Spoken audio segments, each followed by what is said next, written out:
Welcome, friends, both new and old, to a series where we answer the age-old question, where did this cool stuff come from? I need an answer now! Well, look no further, because this series takes a look at cool designs and breaks down where they came from, how they came to be, and how all of that combines with the present to give us something truly awesome.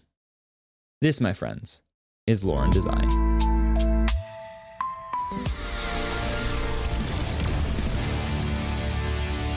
We all know Susan Storm, or Invisible Woman of the Fantastic Four, but Marvel Rivals has hit us with a deep cut in giving us her Malice skin.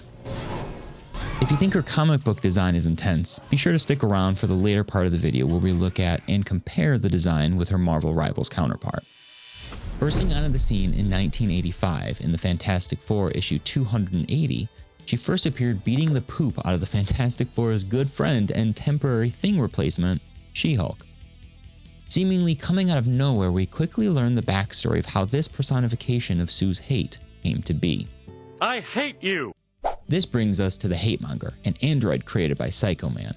More on him later, don't worry. Sent to New York to stir up revolts and violence in the city, the Hatemonger intends to use Sue Storm as a means to an end. Though this is definitely a setback for the Fantastic Four as they all band together to fight Malice, it is through some unconventional means that Reed gets Sue back in control of her mind. It is definitely worth noting here that this was in 1985, and I like to think we've come a long way since then as a society, but it does have to do with some domestic violence, so warning ahead. Reed knows Sue is a strong, independent woman, and he purposefully attacks that part of her mind to get her to snap back. Though reading the panels and seeing it play out is still a bit rough. Yikes, that looks rough. Yelling at her and eventually slapping her to shut up was the final straw that got Sue so beyond upset that she gained back control of her own mind through such an emotional explosion.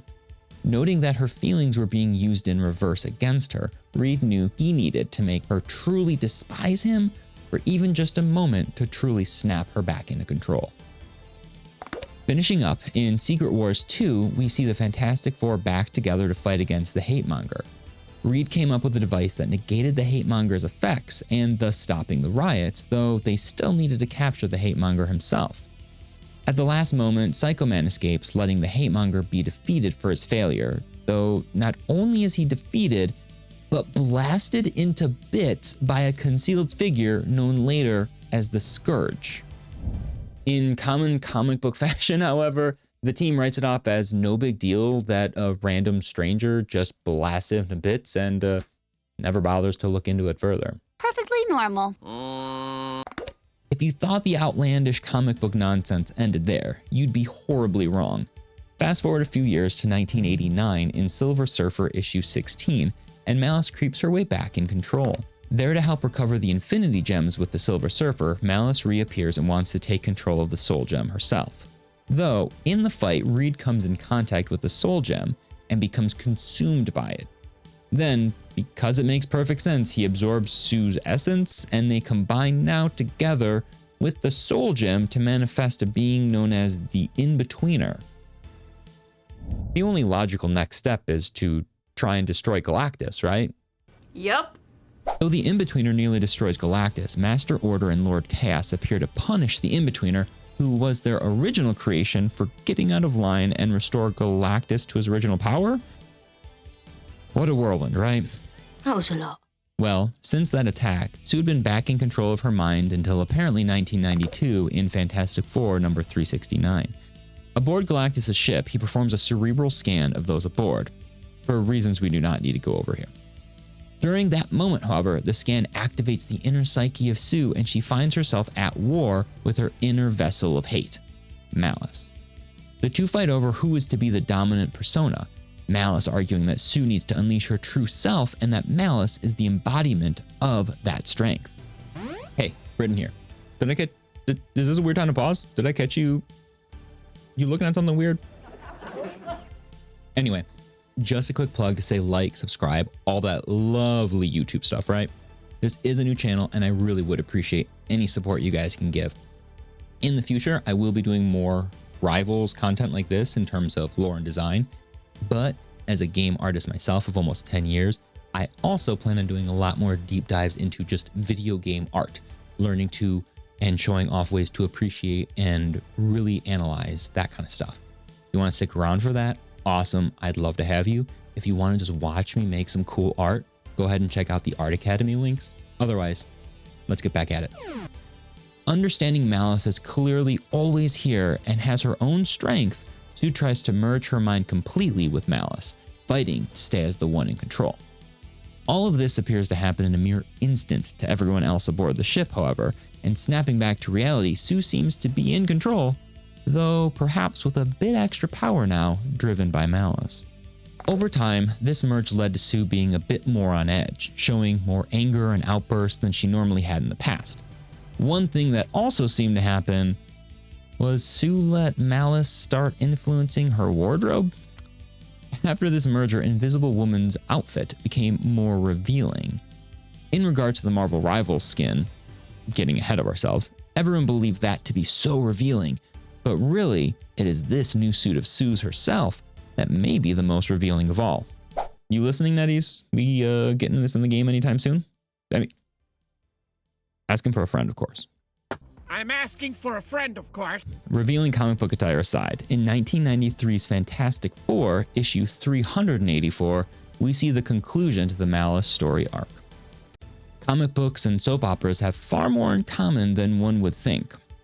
Here, we have Franklin Richards, or Psy-Lord, who is Sue's teenage son from an alternate future. Keeping up? Anyway, Franklin uses his own psionic abilities to enter into his mother's mind. Here, however, he's met with someone we are all well acquainted with at this point, Malice. Battling out in his matriarchal mind, Franklin ends up being expelled from this mindscape, though now Malice has hitched a ride in his mind to become even more powerful. Fast forward to some more soap opera stuff. They're like soap operas on steroids. Franklin is somewhat back in control for the moment, though now we have another alternative Richards family member to contest with. The Dark Raider is an evil alternate reality version of Reed Richards, whose world was destroyed along with his family in his reality. Now back in her normal non-Malice inspired wardrobe, Yawn. Sue and Franklin link their minds and together force Malice into the mind of the Dark Raider. In this momentary pause, Aaron the Watcher was able to seemingly destroy him, though in reality he actually imprisoned him, we find out later, but completely different story for another time. After this, we never heard of Malice again, no longer part of Sue Storm. Well, goodbye forever. However, we did get a glimpse of an interesting what-if scenario teased, where instead Malice had slain the other members of her team in issue 47 of Fantastic Four in 2001. The only other mention of Malice comes up in 2015 during another fight with Psycho Man. Remember him? Well, long story short with Psycho Man, he is from a microverse suffering overpopulation, and he looks to Earth as a target. His primary means of engagement are his weaponry that can control emotions and altering people's brains. Ow, that hurt my brains. Back to the comic itself, there is of course a much larger picture going on, but the main thing to note is that in this fight, Psycho Man, the one who essentially created Malice within Sue, confirms that Malice is gone and no longer part of Sue, thus seemingly concluding her existence. Until that is perhaps Marvel brings her back mysteriously, because, you know, it's comic books. They can do whatever they want. And you can't stop me. Beyond the comics, however, it is worth showing off just a bit of the 1995 Fantastic Four cartoon. Season 2, Episode 5, World Within Worlds, we see the first animated appearance of Malice. Here, the episode is essentially a simplified version of her origin story, where Psycho Man creates Malice within Sue and turns her against the team. This time, it seems Marvel knew to tone it down finally, and Reed this time essentially snapped Sue back in the same way, but without resorting to slapping her this time. Sue regains control and they save the day as usual, and all is well and fantastic. Fantastic! Bringing us now into the design aspect, Marvel Rivals has graced us with the Malice skin for Invisible Woman. As you can see, her design is quite a bit different, but still feels very similar to her comic book inspiration. Though no sound effects are changed for this skin in particular, her overall look changes quite drastically to the default Susan Storm. Her skin consists of the skin, MVP animation, emote, nameplate, and a spray. The MVP animation sees her using her invisible fields as platforms to dive into the action. The nameplate is not anything out of the ordinary, a small illustration of Malice looking nice and angry. You angry? Her spray is an interesting one, showing us how Malice and Sue are essentially each a side of the same person. This kind of imagery has been used many times in media and is referred to as the overlapping face. We can see it in movies like 1975's Love and Death to Ghost in the Shell in 1995. My favorite being Back to the Future, and an honorable mention being Griffith and Femto from Berserk. Cinematography techniques aside, it is a fun spray nonetheless. Finally, we have her emote, Inner Turmoil, where we see Susan essentially wrestling with her inner thoughts and eventually losing out and having Malice take control. Let's jump in and see how she compares with the original and break down anything interesting we find along the way. Right off the bat, you can tell that they're definitely quite different from one another, yet also capture a very similar energy.